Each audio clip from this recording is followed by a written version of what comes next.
Hi, I'm Amy Mobby, and today we're going to look at leaves. If you know anything about identifying trees, you'll know that their leaves come in all different sizes and shapes. So I thought I would narrow it down for us a little bit, and we were going to look at trees that have leaves that are shaped like our hands. We call that palmate. So let's go explore together. Come on. Before we jump in, I'm going to introduce some terminology that will help us to understand trees and leaves a little bit better. Let's look closer right here. First, we're going to look at the leaf itself. The large green surface is called the blade, and the leaf blade is where the photosynthesis happens for the tree. That's where it makes its food. The little stalk is exactly what it looks like. It's a leaf stalk. It's called the petiole, and the petiole attaches it to the branches and helps us to identify trees that have opposite and alternate leaf arrangement. Let's look at these lines a little bit more closely. We'll flip to the back. These are the veins, and you can see there's 5 main veins and then smaller veins running off of those. The veins hold the plumbing for the leaf and for the tree. Do you remember the word xylem and phloem? Xylem are the vessels that carry water, and phloem are the vessels that carry the food made from photosynthesis. If we follow these veins down to where the petiole is, you can see how all the veins attach at one place. That is why these are palmate leaves. Palmate leaves have veins that radiate from one point. Palmate, hand-shaped. You can see that. You can also see that the veins run up the leaf straight through these kind of triangular pieces to the outside of the leaf. These are called the lobes.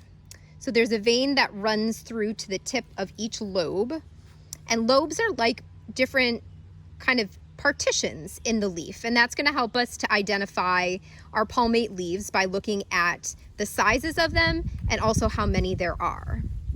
The last thing we're going to look at is the leaf margin, the edge. You can see on this leaf, the leaf margin is completely smooth.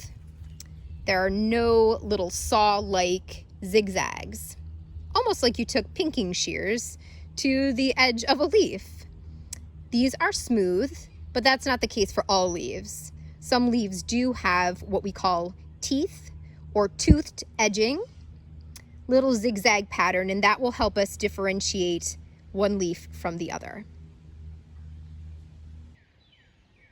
Let's look at these leaves here. So I see 1, 2, 3 main lobes, 1, 2 smaller lobes, 5 lobes total. If I'm looking at the edges of the leaves, they are smooth, no toothing. If I flip this leaf up, this is important. If we look at how those petioles are coming together, do you see how there's 1, 2 petioles right here and they're right across from each other? That's called opposite arrangement of our leaves. If we come to this side, you can see how those 2 petioles are right across from each other. So opposite arrangement of leaves is really going to help us with maples, because maples are different from the other leaves that we're going to look at. Again, opposite arrangement versus alternate arrangement, which the other leaves are going to be. What we need to keep in mind, though, when we think about maple leaves and look at maple leaves, is there's over 100 different species of maples. So although I looked at this and there was no toothing on the edges, that's not true of all maples. Maples like red maple have toothing on the edges. This one just happens to be a sugar maple and does not. You also need to keep in mind that some maples have 3 little leaflets together. We call those trifoliate maples. Examples of those types would be box elder or paperbark maple, but you need to look at some other clues to help you. So you might look at paperbark maples bark, surprise, surprise, which will help you with that beautiful peeling, exfoliating bark. And also with maples, you might be able to find some of the winged chimeras or helicopters that you guys might like to throw in the air and watch come down. That's a nice telltale sign of maple. Our next leaf is one that looks very much star-shaped. That's going to catch your eye first. If we look a little bit closer, especially at the leaf margins, you'll see that the edges of the leaf actually do have toothing, right? Little teeth on the edges, which was different than our maple, which was pretty smooth, but again, that was sugar maple. Some of the other maples may have toothed edging, like red maple. Let's look at this. Oh, look at that new, fresh little leaf. All the tiny little teeth on the edges, love it. But again, we're looking at very star-shaped leaves, 5 lobes. And if you look for some other little hints, if we look up at some of the branching here, can you see how there's like almost like little ridges or appendages stuck on the branching? That often is a hint that it's a sweet gum. Let's look at the sweet gum a little bit closer to talk a little bit about how the leaf arrangement is alternate on sweet gum. So we have a leaf bud that came out here, leaf growth here. We have leaf growth here. And then it alternates down here, leaf growth. So they're not, and then some more over on this side. So again, with our maple, we saw that there were basically leaf buds on either side of the branch, directly across or opposite. Alternate pattern alternates along the branch. And then if we look below and put our nature detective hats on, we'll often find sweet gum balls. These are actually the fruits that have the seeds inside. Very spiky. I'm sure some of you have a love-hate relationship with them. But again, a great ID when you're trying to figure out what tree you're looking at. So again, star-shaped leaves, spiky fruit, maybe some furrowed branches. This is sweet gum.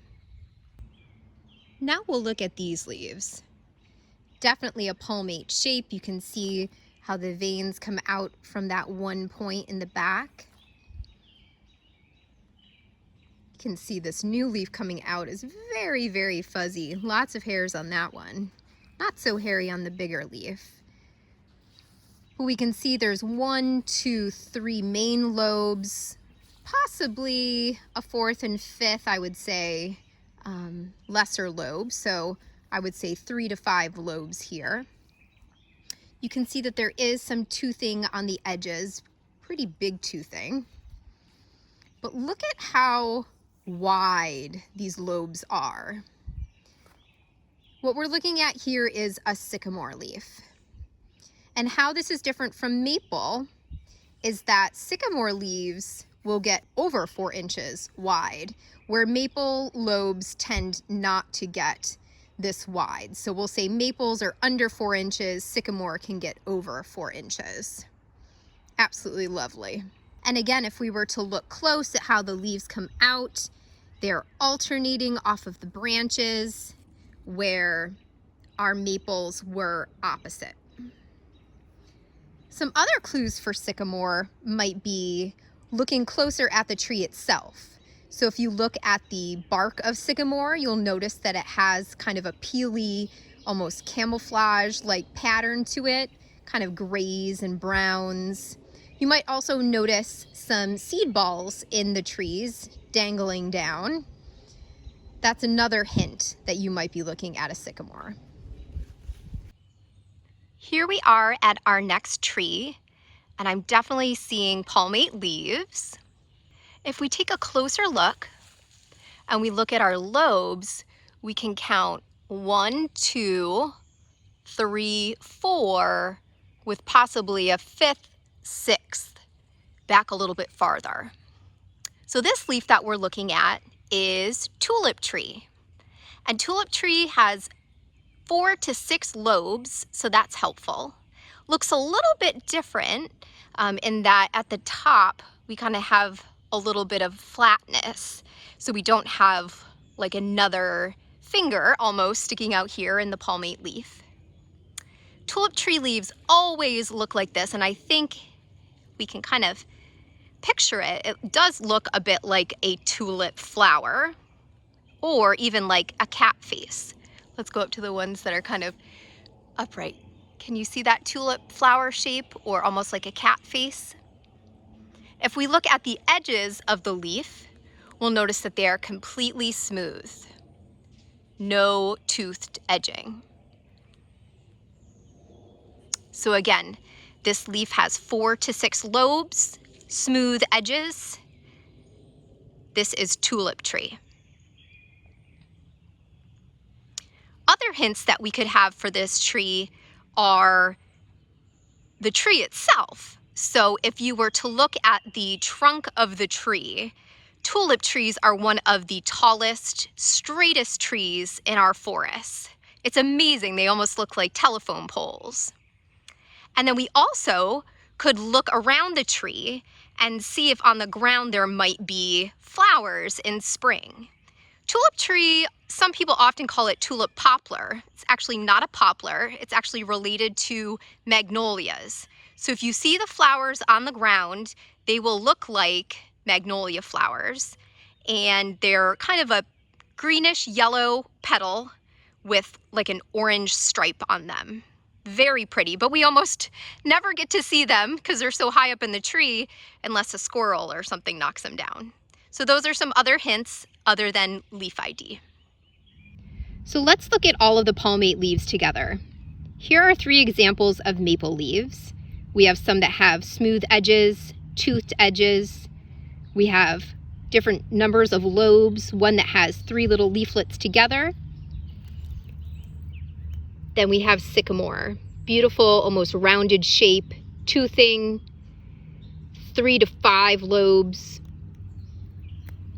Here's tulip tree, 4 to 6 lobes, smooth edges. Looks kind of like the side profile of a tulip flower. And there's sweetgum, very star-shaped, little toothing on the edges.